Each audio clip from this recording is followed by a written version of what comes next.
Boa noite a todos. Vamos refletir hoje sobre o cego Bartimeu.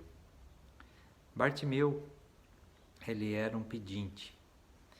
E para ser pedinte na época em Roma, os judeus precisavam autorização romana, que era, vamos dizer, o Estado que subjugava Roma. Então o pedinte ele ganhava uma túnica e com essa túnica ele poderia esmolar, era o meio de vida dele. Então, estando Bartimeu sentado, ele escuta que se aproxima-se uma multidão, pessoas, e ele escuta que essa pessoa que está chegando é Jesus de Nazaré. Quando ele percebe que Jesus de Nazaré está chegando com aquela multidão, ele não o vê, mas ele chama bem alto: Jesus, filho de Davi, tem misericórdia de mim. Então as pessoas que estavam à volta de Bartimeu o repreenderam: cala-te, fica quieto. Mas ele não se calou, ele chamou mais alto: Jesus, filho de Davi, tem piedade de mim. Então Jesus parou e pediu aos seus discípulos que o trouxessem. Os discípulos, indo até ele, até Bartimeu, diz: vamos, Jesus te chama. Nesse momento Bartimeu lança sua túnica, ele tira, se desveste da túnica, lança ela ao lado e de um salto está em pé e eles levam até Jesus. E Jesus pergunta a ele: o que tu queres? Então ele responde: eu quero ver. E Jesus então lhe concede a visão e ele volta a enxergar naquele momento. E a partir dali então Jesus continua o seu caminho e ele segue Jesus. Uma passagem talvez que possa passar sem tão grande importância, mas acho que há muita reflexão nela. E a gente vai começar quando Bartimeu chama Jesus, filho de Davi. O que isso pode querer dizer para a gente? Que ele já sabia que Jesus era filho de Davi, da linhagem de Davi. José trazia a linhagem de Davi. Sem entrar em outros caráteres aqui, em questão de virgindade ou não de Maria, nosso foco, são coisas também, o que importa é a mensagem. Mas então Bartimeu já sabia que Jesus era filho de Davi, e ele expressa ali, se ele sabia, porque ele se ocupou-se em algum momento de saber isso.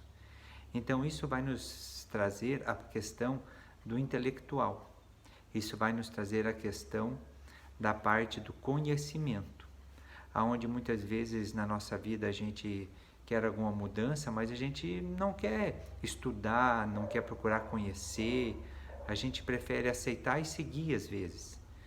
Então o Espiritismo ele tem uma premissa da doutrina espírita, é a evolução intelectual. A gente busca essa evolução, e a evolução intelectual se busca através do conhecimento. E o conhecimento se busca através do estudo. Então, até em questões, às vezes, de tratamentos espirituais nas casas, as pessoas podem aparecer com a mediunidade já aberta, ostensiva, e algumas pessoas acreditam que se ela tem mediunidade, ela tem que desenvolver e trabalhar. E não é a proposta de Allan Kardec. A proposta de Allan Kardec é para que uma pessoa possa usar da mediunidade com bom proveito para ela e para o seu próximo. A primeira coisa que ela precisa é conhecimento. Então, o conhecimento é algo que faz parte da nossa vida. Allan Kardec fala que fé verdadeira, aquela inabalável, aquela que pode encarar a razão frente a frente em qualquer época da humanidade. Então, isso é parte de conhecimento. É lógico que se de a pouco a gente pegar algum estudo teológico, vão nos dizer, não, a fé não pode ser raciocinada, a fé tem que ser apenas aceita. Mas eu coloco aqui uma coisa para a gente refletir. A fé, apenas na consideração de eu aceitar algo e acreditar e nem entender, ela pode ser perigosa? Eu acredito que sim, Porque quando eu penso que um talibã, vamos lembrar do 11 de setembro, Estados Unidos, as Torres Gêmeas, um piloto, alguém que vai pegar um brevet, fazer curso, para saber pilotar um avião, para pegar esse avião cheio de pessoas, jogar em um prédio e matar milhões de pessoas, prejudicar ainda muito mais, em nome de uma religião, para mim isso é uma fé cega. Isso é uma fé sem raciocínio. Se nós voltarmos às cruzadas, aonde se erguia a espada em uma mão e o crucifixo na outra, em nome de Jesus, que foi o Messias da paz, que diz que se te bater na face, tem que oferecer a outra, isso é fé cega, isso não é fé raciocinada. Então, Allan Kardec vai nos dizer isso, que a fé inabalável, ela vem através do estudo, do conhecimento. É lógico que, assim, muitas vezes a gente acha que o conhecimento a gente estuda apenas para coisas profissionais. E justamente aqui já seria um equívoco, porque se fosse apenas para coisas profissionais, apenas para ganhar dinheiro, adquirir dinheiro, ela é necessária, ela é importante, extremamente importante, para desenvolver a própria humanidade. Hoje a gente está falando aqui pela internet porque alguém foi estudar sobre uma questão de aparelhos, de internet, de aplicativos. Mas se fizeram para ganhar dinheiro, não importa nesse caso, importa porque contribuiu para a humanidade. Mas eu digo nós. Então a gente estudar sim na nossa área profissional e a gente estudar o que nós somos, da onde viemos, o porquê estamos aqui, o que somos, que é Deus. Essas sim são estudos que eles vão nos levar também ao aspecto moral junto de evolução. Então, o primeiro ponto de Bartimeu é que ele trazia um certo conhecimento. Por quê? Porque ele chamou Jesus filho de Davi. Ele demonstra que ele sabia aquilo. A segunda lição que Bartimeu nos oferece, aí sim é a fé. A fé a partir da certeza que ele tinha de Jesus. Mas por que ele tinha certeza? Porque ele buscou esse conhecimento. Ele sabia que Jesus já havia feito muitas curas. Ele sabia que Jesus era o Messias. Ele sabia que Jesus vinha da linhagem de Davi. Então, quando chamaram que Jesus tinha chamado ele, o que ele fez com a túnica? Ele jogou ela fora. E aí é importante, ela não era uma simples túnica. A partir daquela túnica que ele ganhava o seu pão do dia a dia. A partir daquela túnica que ele podia sobreviver. Porque sem aquela, agora, se ele fosse até Jesus não curasse ele voltasse a pegar a túnica, os outros pedintes já tinham pegado a túnica dele e não devolvia. Porque aquela túnica, ela podia passar de uma pessoa para outra. Então, vamos pensar que Roma tinha aí 1000 pedintes, então tinha 1000 túnicas. Então, se um morria, o outro podia pegar aquela túnica dele lá. Ou eles iam tentar conseguir uma túnica nova, mas daí teria que abrir mais pontos de, vamos se dizer assim, né? Então, ele não titubeou, ele não pensou, e se não der? Ele jogou fora, porque ele já soube. Se Jesus me chamou, não preciso mais de túnica. Não preciso mais.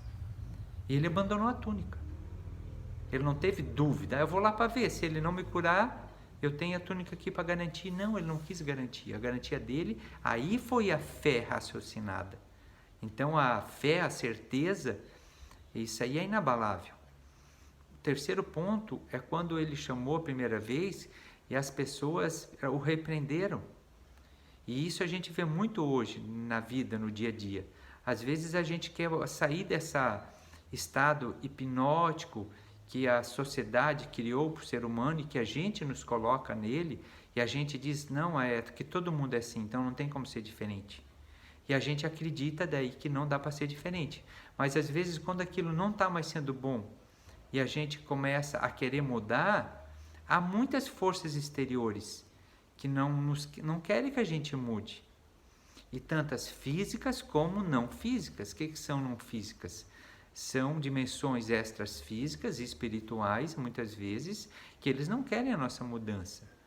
Uma pessoa com vício do alcoolismo, os espíritos que bebem, usufruem daquele prazer, daqueles fluidos tóxicos da bebida, na questão do vício, né?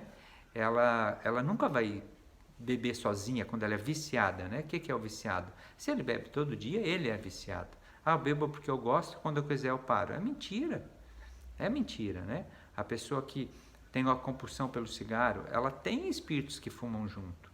A pessoa que tem uma compulsão por distúrbios sexuais, todas essas questões, elas são, vamos dizer, compartilhadas com espíritos que não estão mais no plano físico, estão no plano extrafísico, e com isso eles usufruem daquele prazer junto, mas eles potencializam, onde a pessoa não consegue meio que parar, mais quase que sozinha muitas vezes, nesse sentido.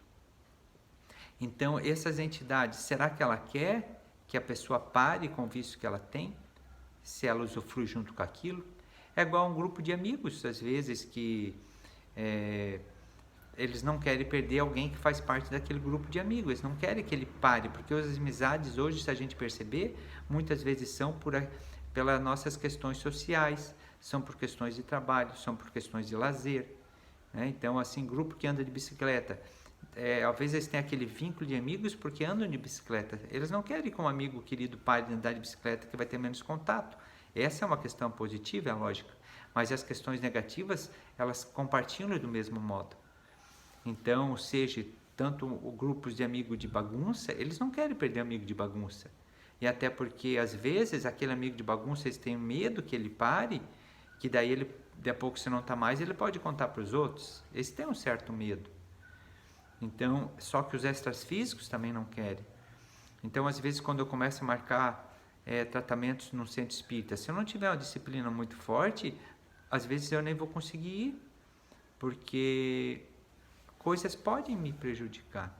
Eu falo coisas aqui no sentido geral, mas acontece as coisas mais diversas. Provavelmente quem já frequenta centro espírita, quem já veio, vai lembrar de dificuldades de chegar aqui no centro, a pessoa dizer, nossa, o meu dia hoje foi terrível. Parece até que se eu venho no centro as coisas pioram. Às vezes eles querem que a gente desiste de vir, que acha que o centro é ruim. Então, a gente persistir, independente do que o mundo gritar para a gente. Mas a gente persistir, a gente continuar, a gente seguir, a gente chamar por Jesus. E aí o seguinte, a quarta e muito importante, quando ele chegou a Jesus perguntou o que ele queria. Será que Jesus não sabia o que ele precisava? É lógico que sabia. Mas adianta dar para alguém aquilo que ela mesma não sabe que ela precisa? Isso é o autoconhecimento que Santo Agostinho nos dizia. Então, a gente fazer final do dia uma reflexão, um pensamento, como foi o meu dia? O que eu fiz de errado? O que eu fiz de certo? O que eu podia ter feito diferente? Se o que eu fiz por outro fosse eu que estivesse no lugar do outro, como eu iria me sentir? Então, o autoconhecimento é extremamente importante. E muitas vezes eu tenho medo de olhar para mim mesmo. Eu sinto que tem alguma coisa errada e eu digo que eu nem sei o que é, porque eu não consigo observar a mim mesmo. Eu tenho medo do que eu posso encontrar. Então, o autoconhecimento, a gente saber o que precisa, a gente saber o que a gente quer melhorar, mas para isso eu tenho que deixar o meu ego desmascarar, o meu ego cair, porque às vezes ele mascara, ele não quer me mostrar meus defeitos. É muito mais fácil tomar minha atenção mostrando o defeito dos outros. Então, esses 4 fatores em Bartimeu é o que a gente tem para a nossa reflexão dessa semana. Buscar o conhecimento do todo, do que somos, buscar conhecimento tanto profissional, que a pessoa às vezes é estabelecida, mas ela também não investe mais nela, mas buscar conhecimento também do eu, do nós próprios, buscar, hoje tem tanta palestra positiva e boa na internet, no YouTube, tem tanto livro bacana para ler, né? Então não precisa muita coisa, mas que a gente tirasse um pouquinho de tempo para isso. Então, a partir desse momento, aí a gente vai fazer o quê? A gente vai poder tirar a nossa capa e daí exercitar a fé nos momentos de dificuldade. Porque a gente vai começar a entender que Deus é justo, Deus é bom, Deus é onipresente, Deus está em todos os lugares. E a gente vai entender que Deus não é uma pessoa, não é um ser igual a nós, que se nós somos criados em imagem e semelhança de Deus, não é esse corpo físico, mas sim a centelha divina, a alma, que nós não temos nem capacidade de descrever. Que Deus é algo muito, muito, muito maior, porque Ele está por todo o universo. Então, a gente vai começar a entender isso. E daí, com isso, a gente tira a nossa capa. E tirando essa nossa capa, com a fé, a gente vai seguir, apesar de toda a pressão, de toda a força. A própria questão de Newton, todo corpo que está inerte tende a permanecer inerte. Quando ele partir para movimento, ele vai sentir a pressão. Então, a gente vai sentir essa pressão. A hora que a gente começar a sentir a pressão, parece ficar mais difícil, mas eu já conheço, eu sei que eu estou no caminho certo, exercitar a fé, porque aquela pressão, depois que nós entrarmos em movimento, ele vai entender que nós permanecemos em movimento. E aí a lei de Newton nos ajuda a permanecer em movimento. Porque quando a gente querer começar a parar, aquilo eu já sinto que não faz bem. E Deus já sei, opa, eu tenho que fazer alguma coisa, botar uma energia para continuar em movimento. E aí chegar e saber e abrir o coração. O que eu preciso ainda melhorar? O que eu necessito? E frase final do dia, como se reconhecerá o espírita? É uma frase perguntada aos espíritos. Como se reconhecerá o espírita? Aquele que procura melhorar com esforço as suas imperfeições morais. Assim a gente vai conhecer o espírita. Aquele que procura melhorar as suas imperfeições morais. Mas para isso tem que saber quais são. E daí eu tenho que buscar como, e daí tentar melhorar. E daí a gente consegue, com certeza. Se não sozinho, mas juntos, unidos, né? A Casa Espírita está aqui para ajudar todos que necessitam, ou quem é de longe e não tem casa espírita, mas então envolve-se muitas vezes com o teu propósito, ou com a tua religiosidade, né? E vamos assim, vagarosamente, nos ajudando. Grande abraço, fica com Deus e uma ótima noite.